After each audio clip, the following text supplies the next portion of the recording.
findings of a study that Dee Dee Massell, Carol Barnes, and I have been working on, looking at how state education agencies acquire and use knowledge in school improvement. And I want to acknowledge the assistance we've gotten from Ryan Fink at Seabury Penn and Anthony Francis at the University of Michigan. Also, Elliot Weinbaum was a fourth co-PI on this in the first year of the study before he headed down to DC. While SEAs have long been criticized as fragmented and reactive organizations, there's been very little research into their actual functioning, despite the fact that they have major responsibilities for guiding and improving the education system. When we were doing the sort of preliminary literature review for our proposal, the only academic study we could find of SEAs was still Susan Lucy's doctoral dissertation, and that was a study that was done in the mid-1990s of 2 SEAs. Also, while studies exist of district and schools' use of research, we know little about how SEAs search for, select, and use research-based and other forms of knowledge. So we sought to address that gap. I want to make one point that we chose to focus on school improvement in order to bound our study. And we really don't know whether and to what extent our findings would apply to other policy areas within SEAs. So sort of keep that in mind as we talk about this. So very quickly, our research questions: how are SEAs organized for managing and using research and other kinds of knowledge in their improvement strategies? How do SEAs search for, obtain, and incorporate research-based and other information into their policies and practices? And what role does research and other forms of evidence or practitioner advice play in state strategies to improve districts and schools? We are in 3 SEAs.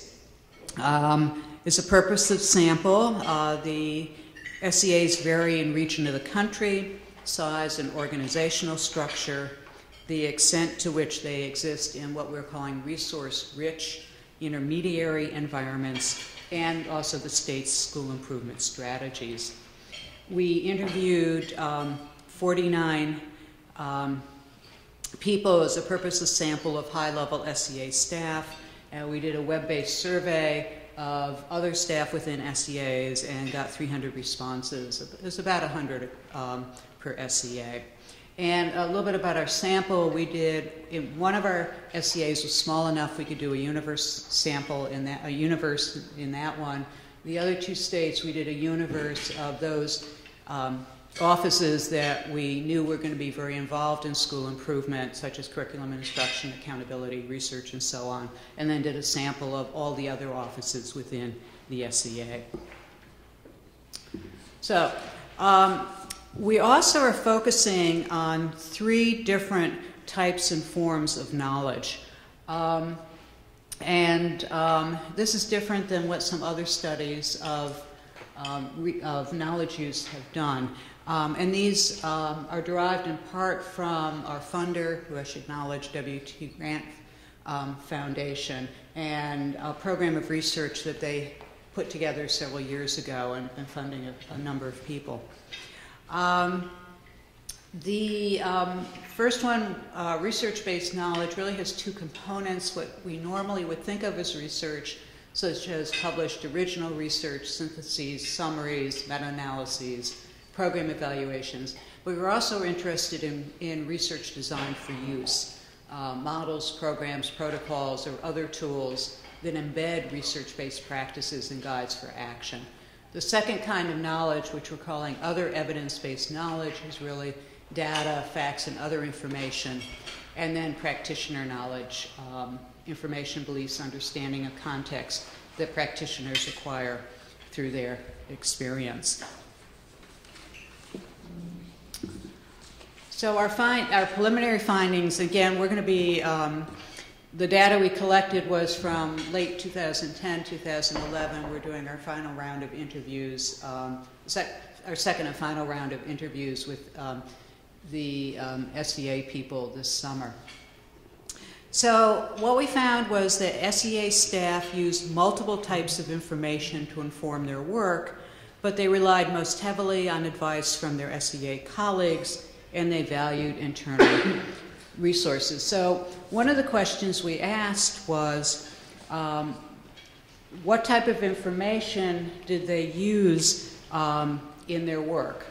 And they could check off any of these. And this is the percent of respondents reporting that they used this type of information at least once a week. And so, let me see if this reaches. It does. So the largest percent, again, was advice from colleagues within the SEA, ranging from 70% to 82%. The next was data on schools in their state, ranged from 42 to 60%. When we look at research-based knowledge, which really was research with a fairly traditional definition, program evaluation and research-based guidance, it was closer across these to about a third of the respondents. And then finally, if we asked about advice from practitioners outside the SEA, it was closer to about 40%.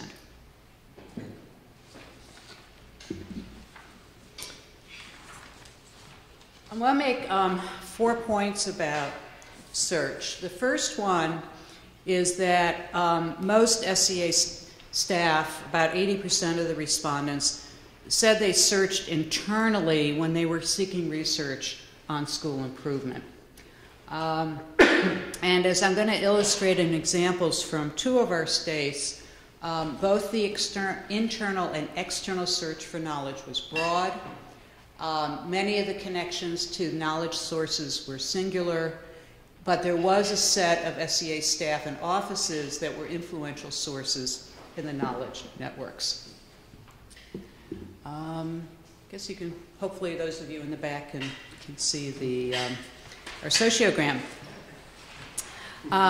This is an example from State A. I want to note that in this state, we weren't able to collect the names of individuals from whom the respondents sought advice and information.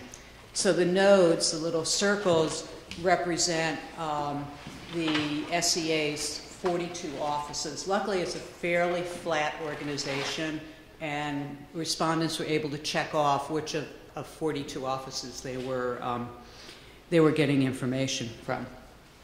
The size of the circle is the relative number of in-ties, which is one measure of influence. The thickness of the lines is the strength of the ties, which is a combination of frequency of interaction and what they felt was the influence of that interaction.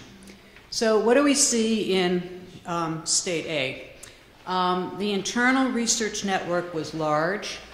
So if you look around here, and it reached across SEA offices.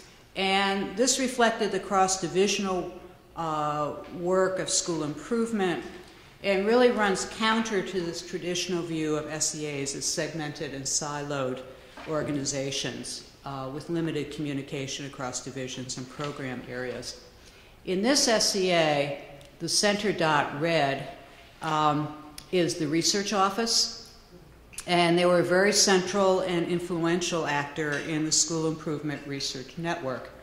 Also central were the different school improvement offices, which are light green, and curriculum and instruction, which are dark green, and then right here, this little light blue was the accountability office.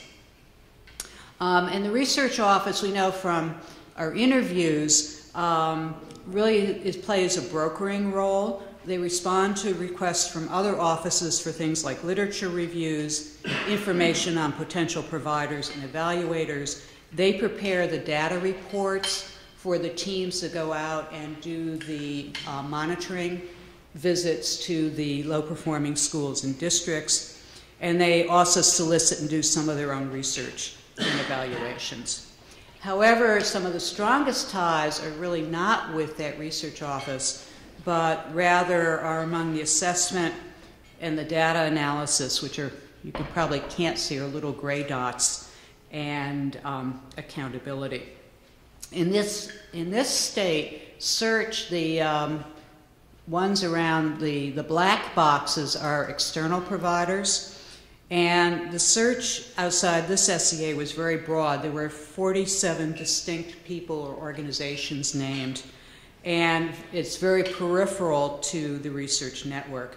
Most of them were singular mentions, as you can see from the very thin lines. And they were connected to the specific responsibilities of the offices from the respondents that were.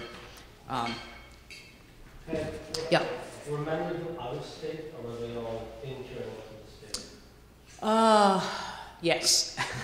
It was a mixture of ones that were internal and external. And actually, that's probably one thing we didn't sort by. We looked at type, whether they were governmental, whether they were professional membership organizations. And I'm thinking in that state,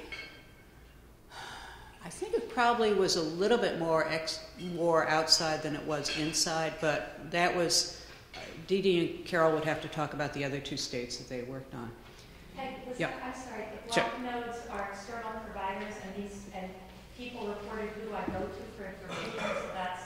Right, so somebody in, I can't tell the color from here, let's say the blue dot, right, which is the accountability office.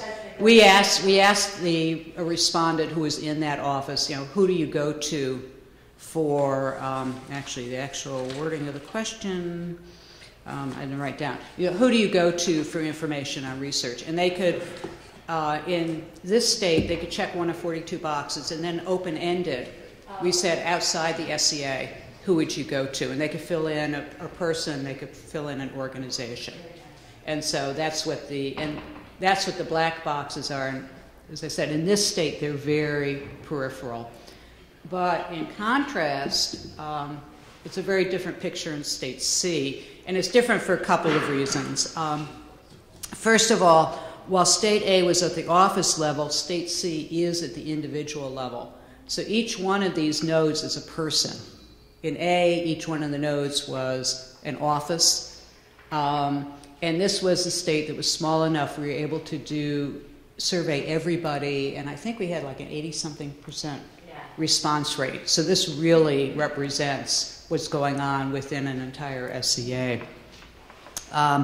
We color-coded the individuals by office, and the offices have the same color as in state A. Again, the internal search was broad and reached across SEA offices, but in contrast to state A, the most central person right in here was the director of the School Improvement Office. It's a very small SEA. They have one research person who's located in the superintendent's office. The yellow dots are superintendent's office. That person was very well connected, but in contrast, in state A, it was, at the time we did the survey, was a 10-person research office, so size and capacity issues. Here, again, you'll see the other light green dots are school improvement, and the dark green dots are curriculum and instruction. You'll see some pink showing up here, and that's those are individuals in special education, and there are many of those people within the research network, but again, their ties are not really strong.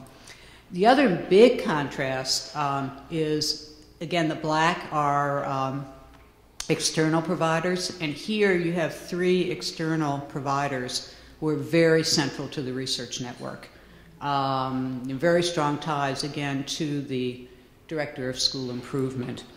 And those 3 are, correct me if I'm wrong on this, guys, one of the federally funded comprehensive assistance centers, the regional assistance center, also federally funded, and then a state-based professional organization. And again, I think in answer to the question, and then again, most of the others tend to be on the periphery And Dee Dee and Carol, I don't know, again, what the mix of in-state, out-of-state for those other providers was in that state. So we didn't really do that analysis of common. Okay, so Good question. it's a good question, yeah. So, okay, Ryan, write it down. The heavier, the most relied on ones were 2 out-of-state ones. Yeah, so 2 of those 3 were out of state national, and that gets into an issue too when we start talking about sort of who are the externals connected to, and whether so there are 2 national ones that we're bringing some of the states together, and so they were basically able to reach out and bring that kind of information in, which was very different than what we were seeing in A. And that was the same in state B. It was the same as state B. Okay. Yeah, B, we're just finishing up the sociograms, so I didn't have them in time to plug them in.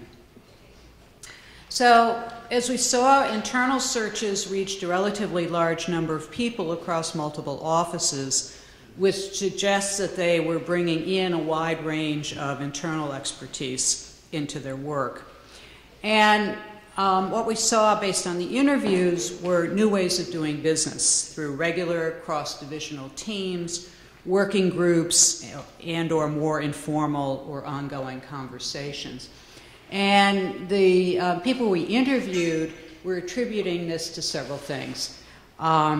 State and federal accountability policies, efforts to secure federal funding like Race to the Top, shortages in SEA staffing. That may be one of the only positive outcome of the decimation of SEAs, and intentional strategies from SEA leaders or external partners to encourage the creation of these communities of practice.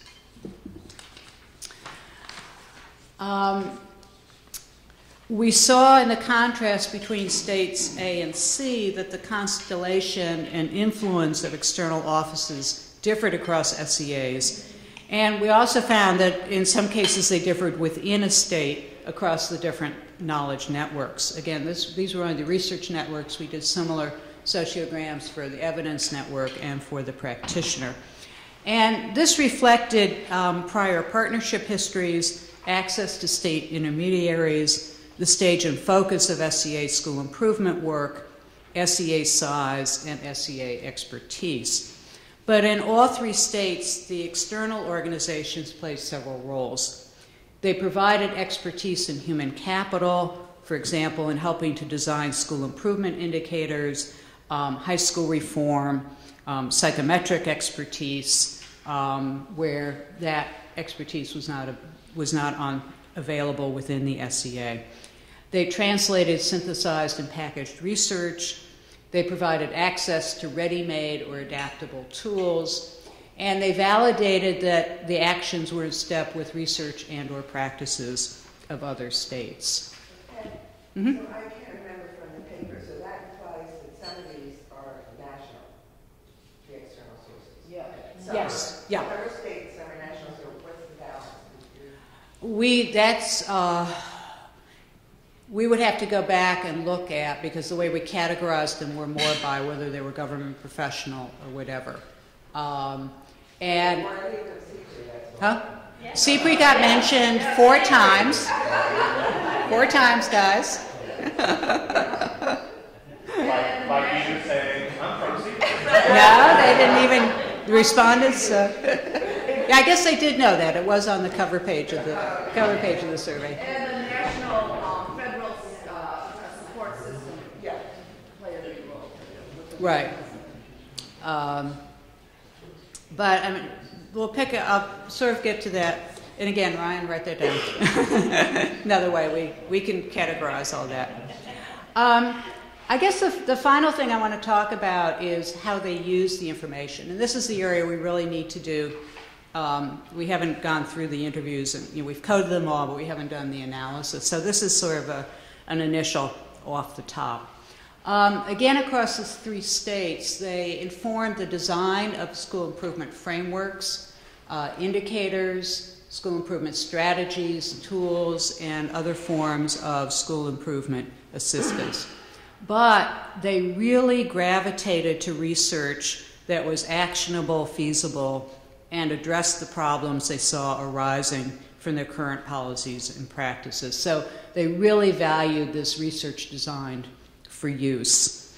I'm not going to go over it. In your handout, there's a quote from one of our respondents that sort of makes that point.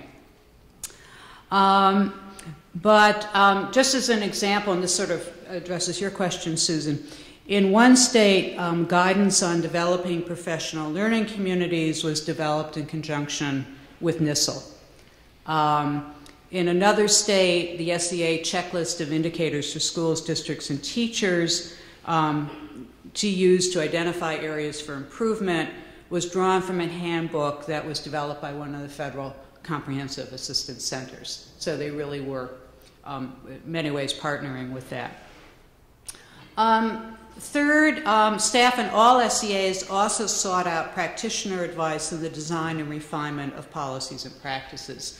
So, for example, one state developed several web-based school improvement tools in collaboration with external partners, a network of urban superintendents within the state, and SEA liaisons with urban school districts. Another state worked with school improvement facilitators from their intermediate education units to design a new process to engage schools in a cycle of improvement. And a third state brought in their school improvement coaches to streamline their list of school improvement indicators. But finally, knowledge use is only as good as the knowledge base. That's sort of my segue into David's presentation. And several of the respondents expressed frustration at sort of the lack of usable knowledge that was out there. So, for example, in one state we were in, at the time we were doing the interviews, they were getting ready to take over their first district for reasons of academic failure. And the person I was interviewing had just come out of a meeting where they were saying, you know, we've been looking around, there's really no good information on what you do and how you take over a district. And so those kinds of things, so those kinds of limitations were very frustrating to them. So thank you.